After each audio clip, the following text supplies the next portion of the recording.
चिराग जी पुराने एनडीए समर्थक रहे हैं। पिछली बार अलग लड़े, अलग बात है, लेकिन भाजपा के समर्थन में वो हमेशा से रहे हैं और एनडीए के समर्थन में हमेशा से रहे हैं और आगे भी रहेंगे, ये निश्चित है। चिराग पासवान कभी छोड़ करके नहीं जाएंगे एनडीए को? बिल्कुल कभी छोड़ करके नहीं जाएंगे, एकदम खास हैं, कभी छोड़ के जाने वाले नहीं हैं। और चिराग पासवान जी का युवाओं में क्रेज है, तो ये तो अच्छी बात है कि वो रहेंगे यहाँ। कि हाजीपुर को लेकर के चाचा कह रहे हैं कि हम ही लड़ेंगे, कोई नहीं देखिए, वो पारिवारिक लड़ाई है, परिवार में थोड़ा बहुत चलते रहता है।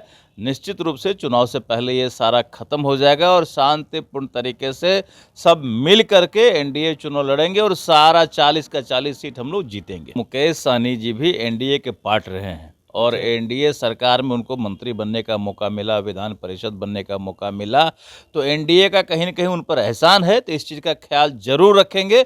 और मुझे नहीं लगता है कि किसी अनाप शनाप डूबती नैया पर वो सवारी करेंगे। अंतरिम बजट को लेकर के एक तरफ एनडीए कह रही है कि यह जो है युवाओं के लिए बजट है, महिलाओं के लिए बजट है, वहीं विपक्ष हमलावर है और कह रही है कि यह केंद्र सरकार की, मोदी सरकार की यह अंतिम बजट।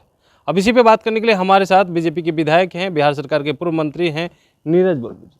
कैसे देख रहे हैं अंतरिम बजट को? अंतिम बजट बता रहे हैं विपक्ष के लोग। अब देखिए, विपक्ष आज तक कभी बोली है कि बेहतर बजट है? विपक्ष का जो अपना काम है विरोध करना, वो विरोध कर रही है। ये बेहतरीन बजट है, ये अंतरिम बजट जो है ये बेहतरीन बजट है।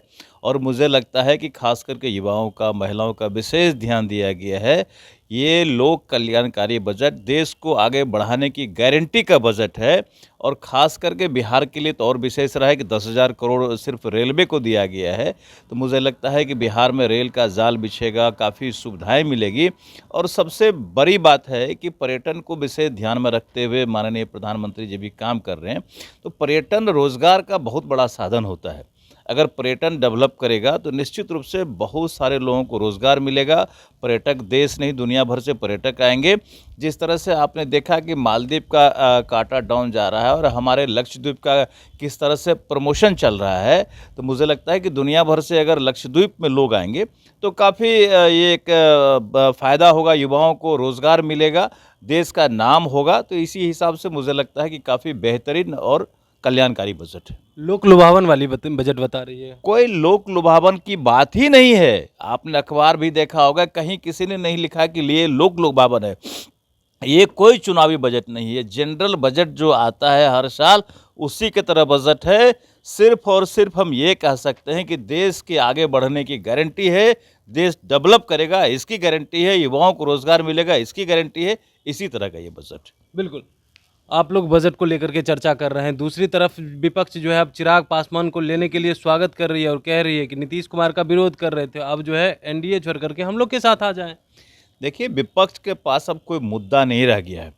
और माननीय मुख्यमंत्री जी को लेकर के जिस तरह से वो काम कर रहे थे, प्रेशर बना रहे थे, तो मुख्यमंत्री जी भी लात मार करके पुनः एनडीए में आ गए हैं। तो ये लोग बेचैन हैं, इनका जनाधार घिसका हुआ है।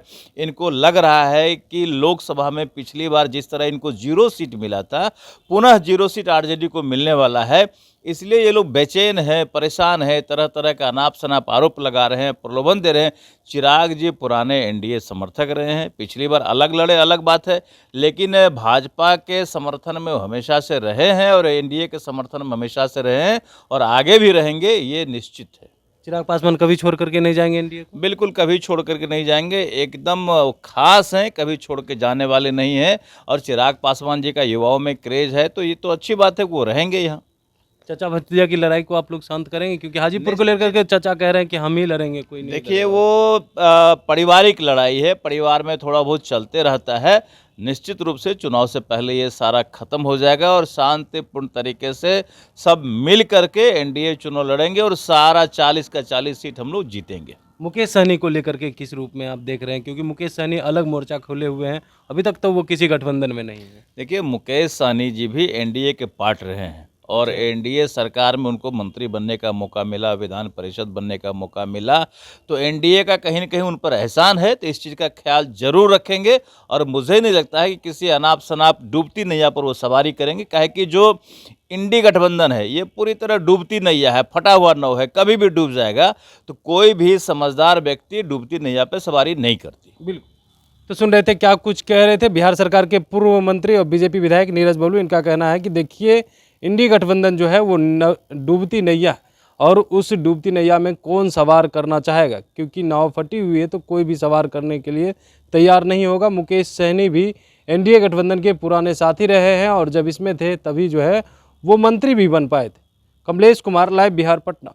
YouTube पर सब्सक्राइब और Facebook पर लाइक जरूर करें।